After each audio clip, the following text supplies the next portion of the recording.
Okay, I want to talk about freedom of speech in the context of Grok, the AI chatbot owned by Elon Musk that allows paying subscribers of his platform X to remove the clothing of women and children. Ofcom are currently investigating it, and the government have said they are prepared to ban the platform X if it doesn't comply with the British laws surrounding deepfakes and this sort of technology. And as so often happens when it comes to any meaningful suggestion of combating online abuse, the conversation slips into freedom of speech territory. In this instance, it's being dragged there by Elon Musk himself. And this conversation is gargantuan and hypocritical and a bit absurd, to be honest, given as we're having it with the president pulling late night TV show hosts off the air for jokes he doesn't like and scanning tourist social media accounts before granting them visas. They say never wrestle with a pig because you both get dirty and the pig likes it. And this conversation does feel a bit like that. It's utterly unreasonable. But in the context of Grok specifically, of technology in general, actually, I would like to advocate firmly for the policing of it. We live in a free country, but we do not live in a lawless one. Kids cannot drive cars, adults cannot drive them too quickly. We are not all allowed to own bombs because we universally accept that they have the potential to do too much harm. So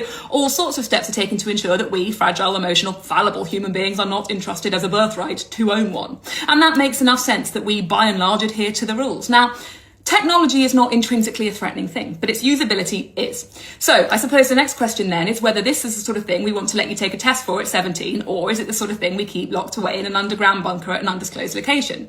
There is huge resistance to policing the internet in any capacity. There's an air of all but don't spoil the fun about it. But for every day we spend protesting, fighting for the right to violate, as far as I can see it, another woman, another child pays the price. Time and time again, we have found male violence to be seemingly too big a threat to neutralise. And with the advancement of technology, the armoury grows. Don't get me wrong, free speech is critical within a free society, but it's not, as it's being wielded around as at the moment, a get-out-of-jail-free card. Freedom of speech is not freedom of accountability. We have it here in the UK, but it's a qualified right, one that can be restricted for reasons of national security and public safety. To my mind, this meets that criteria, because on an unprecedented scale, crimes are happening.